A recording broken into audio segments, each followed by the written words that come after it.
Para jamaah sekalian, hafizoni wa hafizakunallah. Manusia seluruhnya akan dikumpulkan, tidak ada yang tertinggal, entah itu para raja, orang sombong, penguasa, bangsawan, pemimpin tiran, semuanya tidak ada yang tersisa satupun. Semuanya akan dihimpun oleh Allah Subhanahu wa taala. Tapi masing-masing memang ada kaplingnya. Kalau di Riyadhus Shalihin itu dijelaskan nanti itu ada panji-panjinya. Tentu kita berharap kita di bawah satu panji dengan Rasulullah Muhammad Sallallahu Alaihi Wasallam. Dan nanti orang masuk surga, masuk neraka itu enggak satu-satu, tapi rombongan-rombongan. Sehingga dikatakan dalam Al-Quran di surah Az-Zumar itu, wasiqal ladzina taqaw rabbahum ilal jannati zumara, akan digiring masuk ke neraka, akan digiring masuk ke surga orang-orang yang bertakwa itu dengan rombongan-rombongannya. Sebaliknya, wasiqal ladzina kafaru ila jahannama zumara, akan digiring masuk ke neraka orang-orang kafir itu juga dengan rombongan-rombongannya. Tentu kita semoga dalam rombongan yang masuk ke surga, yang dimasukkan oleh Allah ke dalam surga tanpa hisab. Amin, Allahumma amin, insyaallah. Nah, kalau ingin dalam satu rombongan dengan Nabi Muhammad Sallallahu Alaihi Wasallam, bagaimana caranya? Kalau dalam Islam itu sederhana saja ya. Ada hadis sahih yang menyebutkan aukamaqal al-mar'u ma'aman ahabbah. Itu yang pertama, seseorang itu akan bersama dengan siapa dia cinta. Ini sababul wurud hadis ini, diantaranya ada seorang sahabat Nabi yang datang kepada Nabi kita Muhammad Sallallahu Alaihi Wasallam dan beliau berkata, ya Rasulullah, kalau sekarang saya rindu denganmu, aku bisa datang ke majelismu, aku datang menemuimu. Nanti bagaimana kalau di mahsyar, kalau di akhirat nanti, kalau aku kangen denganmu, kalau aku rindu padamu ya Rasulullah. Nabi tersenyum sambil berkata, aukamaqal al-mar'u ma'aman ahabbah, seseorang itu akan bersama dengan siapa dia cinta. Aukamaqal, makanya yang pertama itu cinta. Jadi kalau kita ingin satu rombongan dengan Nabi kita Muhammad Sallallahu Alaihi Wasallam, kita adalah mencintai Nabi kita Muhammad Sallallahu Alaihi Wasallam. Maka siapa itu? Imam Syafi'i rahimahullah rahmatan wasi'ah, beliau mengatakan, aku mencintai orang-orang yang soleh walaupun aku tidak termasuk dari kalangan mereka. Uhibbus solihina walastu minhum, aku mencintai orang-orang yang soleh walaupun aku tidak termasuk dari kalangan mereka. Tentu ini pernyataan rendah hatinya Imam Syafi'i. Beliau pastinya termasuk orang-orang yang soleh. Wallahu a'lam bishawab. Yang kita tahu beliau termasuk orang-orang yang soleh karena beliau gelarnya Nasirus Sunnah. Tapi paling tidak perkataan beliau itu adalah menjadikan pelajaran buat kita bahwa hendaklah kita ini menjadi pribadi-pribadi yang mencintai orang-orang yang soleh walaupun mungkin kita belum soleh. Kalau Imam Syafi'i sudah pasti solehnya lah, Masya Allah, karena beliau termasuk imam ahli sunnah wal jamaah, termasuk salafus soleh dari kalangan tabi'ut tabi'in. Para jamaah sekalian, hafizoni wa hafizakumullah, itu cinta yang pertama. Makanya hati-hati dalam mencintai, jangan sampai kita mencintai orang-orang yang gak jelas, apalagi orang kafir. Makanya saya ingatkan kepada anak-anak muda itu, kalau terlampau mencintai artis-artis atau pemain-pemain bola sementara mereka kafir, naudzubillah min syarri dzalik, itu kalau cintanya berlebihan, hati-hati, takutnya nanti bersama dengan mereka. Kecuali asal sekedar senang terhadap, saya senang aktingnya, saya senang gaya tendangannya, sebatas pada senang biasa aja mungkin oke lah, tidak ada. Tapi kalau terlalu mencintai sampai seperti berlebihan begitu, itu sangat mengkhawatirkan loh. Itu takutnya nanti satu rombongan, naudzubillah min syarri dzalik. Itu yang pertama.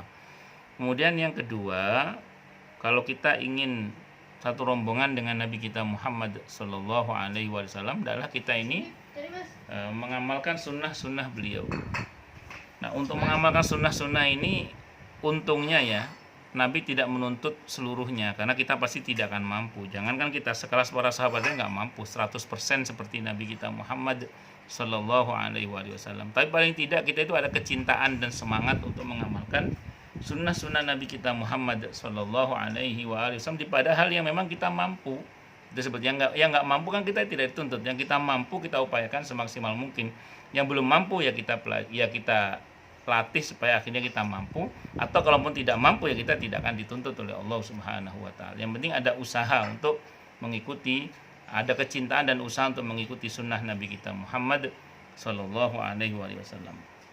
Saya ulangi, bersyukurlah Nabi tidak menuntut seluruhnya. Nah, ini sambil contoh ya, dalam satu riwayat ada seorang sahabat Nabi yang hari-hari itu menuang air wudhu untuk Nabi kita Muhammad Sallallahu Alaihi Wasallam. Suatu saat beliau mengatakan, "Sal, mintalah kamu upah," kata Nabi. Jadi sebenarnya beliau ini bukan bekerja, tapi volunteer ya, relawan yang kerjaannya membantu mengambil air wudhunya Nabi kita Muhammad Sallallahu Alaihi Wasallam. Tapi dalam Islam itu sunnah terhadap volunteer, orang-orang yang secara sukarela membantu kita itu kita memberikan hadiah, bukan upah ya. Kalau upah kan wajib, kalau hadiah ini nggak wajib tapi dianjurkan. Kata Nabi, "Sal, mintalah kamu hadiah atau mintalah kamu sesuatu dariku," kata Nabi. Maka orang ini mumpung Nabi yang yang nyuruh minta, maka beliau memanfaatkan dengan mengatakan, "Muraqabataka fil jannah ya Rasulullah." Saya ingin menemani engkau di surga ya Rasulullah. Kata Nabi, "Awa ghaira dzalik?" Apakah ada permintaan yang lain? "La huwa dzak." Tidak ya Rasulullah, itu saja. Maka Nabi mengatakan, "O kama qala a'inni 'alaika bikasrati sujud." Kata Nabi, bantu saya supaya kamu bisa bersama saya di surga nanti dengan memperbanyak sujud. Untungnya Nabi gak nyebut semuanya, Senin, Kamis, Daud, puasa bid misalnya, harus tahajud tiap malam. Enggak, Nabi cuma bilang, "A'inni 'alaika bikasrati sujud." Bantu saya supaya kamu bersama dengan saya nanti di akhir dengan cara memperbanyak sujud. Nah, di antara hobinya Nabi, sunnahnya Nabi itu banyak sujud, banyak sholat itu. Karena kata Nabi, "Idza sajadta fa innaka idza sajadta rafa'aka Allah." Karena setiap kali kamu sujud, Allah akan angkat derajat kamu. Ya, jadi Nabi nggak nyebut seluruh sunnahnya, tapi sebagiannya saja. Makanya di pada sisi mana yang kita bisa mampu kerjakan dari sunnah-sunnah Nabi kita Muhammad Sallallahu Alaihi Wasallam, kerjakan dengan sebaik mungkin, dengan penuh kecintaan kepada Nabi kita Muhammad Sallallahu Alaihi Wasallam. Karena dengan itu kita paling tidak mudah-mudahan memiliki poin untuk mudah-mudahan nanti kita berada dalam satu panji besar Nabi kita Muhammad Sallallahu Alaihi Wasallam dan masuk surga bersama dengan Nabi kita Muhammad Sallallahu Alaihi Wasallam. Amin Allahumma amin insyaallah.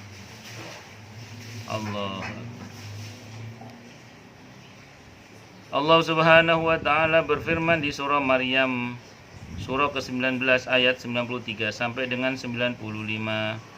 In kullu man fis samawati wal ardi illa ati rahmani 'abda laqad ahsahum wa 'addahum 'adda wa kulluhum atihi yaumal qiyamati farda. Tidak ada seorang pun di langit dan di bumi kecuali akan datang kepada Rabb yang Maha Pemurah selaku seorang hamba. Sesungguhnya Allah telah menentukan jumlah mereka dan menghitung mereka dengan hitungan yang teliti. Dan tiap-tiap mereka akan datang kepada Allah pada hari kiamat dengan sendiri-sendiri. Kalau hisab itu satu-satu memang. Kalau hisab, tapi kalau masuk surga rombongan tadi Az-Zumar dalilnya. Kalau hisab satu persatu, karena dalam satu riwayat disebutkan, ada dalam kitab At-Tadhkir Imam Al-Qurtubi itu disebutkan bahwa nanti begitu buku rapot dibagikan itu satu persatu dipanggil oleh Allah dengan namanya dan nama ayahnya. Jadi yang dipanggil satu persatu menghadap kepada Allah itu saat hisab. Nah, hisab itu sendiri prosesnya macam-macam. Jadi ada yang prosesnya bebas hisab. Semoga kita termasuk yang ini ya. Amin Allahumma amin insyaallah. Kemudian yang kedua, ada yang hisabnya dipermudah oleh Allah Subhanahu wa taala. Ada yang hisabnya itu dipersulit. Nauzubillahi misyarri dzalik.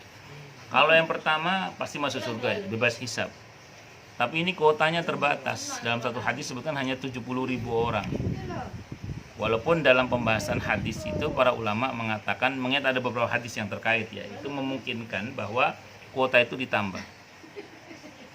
Oke lah, kuota terbatas. Paling nggak harapan kita pada yang kedua. Walaupun kita tetap berharap yang pertama ya, itu tidak ada masalah. Karena ada kata para ulama adanya kemungkinan kuota ditambah. Akan tetapi yang kedua ini kuotanya nggak ada. Jadi nggak dibatasi kuotanya. Apa itu? Hisab dengan mudah. Bagaimana caranya supaya kita dihisab dengan mudah? Sering saya sampaikan di kajian kita ini, paling nggak 5 hal pegang baik-baik lah. Kalau 5 hal kita pegang baik-baik, insya Allah hisab kita akan dimudahkan oleh Allah. Apa itu? Yang pertama, minta pada Allah hisab yang mudah. Rabbi hasibni hisaban yasira. Ya Allah, hisablah hamba dengan hisab yang mudah. Yang pertama itu. Yang kedua, minta kepada Allah agar eh, maaf, banyak-banyak bertobat, minta ampun kepada Allah. Itu yang kedua. Karena dengan kita minta ampun kepada Allah, bertobat kepada Allah, yang buruk-buruk dihapus diganti dengan yang baik-baik. Dosa dihapus diganti dengan pahala dan ampunan, insya Allah. Aib kita ditutup oleh Allah, kasus kita ditutup oleh Allah Subhanahu wa taala. Itu yang kedua. Yang ketiga, banyak-banyak memaafkan sesama. Dengan kita memaafkan, maka kita akan diampuni oleh Allah. Kalau yang taubat tadi diantaranya surah Al-Furqan ayat 20. Surah Al-Furqan surah ke-25 ayat 70. Illa man taba wa amana wa amila amalan sholiha faulaika yubaddilullahu sayyi'atihim hasanat. Kecuali orang-orang yang mau bertobat, beriman dan beramal soleh, mereka itu yang akan diganti oleh Allah kejahatannya dengan kebaikan-kebaikan. Itu diantaranya. Jadi dosanya diganti dengan pahala, dosanya diganti dengan ampunan. Kemudian kalau yang memaafkan itu ada di surah An-Nur, surah ke-24 ayat 22. Falyafu wal yasfahu ala tuhibbun ayaghfirullahu lakum. Boya berlapang dada dan memaafkan. Tidak sukakah kalian diampuni oleh Allah dengan memaafkan itu? Kemudian yang ketiga, dengan cara menutup aib saudara kita sesama muslim. Dan yang keempat, memudahkan urusan sesama muslim. Kalau kita mau menutup aib kita sesama muslim dan mempermudah urusan sesama muslim, maka Allah akan tutup aib kita dunia akhirat. Allah akan permudah urusan kita dunia akhirat. Itu 5 ini aja. Kalau kita amalkan baik-baik, insya Allah. Insya Allah. Dan yang terakhir, hisab yang sulit. Na'udzubillahi minasyarri dzalik. Dalam satu riwayat sebutkan siapa yang didesak dalam hisabnya alamat celaka. Siapa yang didesak dalam hisabnya alamat celaka sudah. Na'udzubillahi minasyarri dzalik. Kalau ingin didesak dalam hisabnya ya gampang, jangan minta hisab yang mudah, malas taubat, kemudian tidak suka memaafkan, kemudian suka membuka aib sesama, terus mempersulit urusan orang lain, udah pasti hisabnya sulit itu. Na'udzubillahi minasyarri dzalik.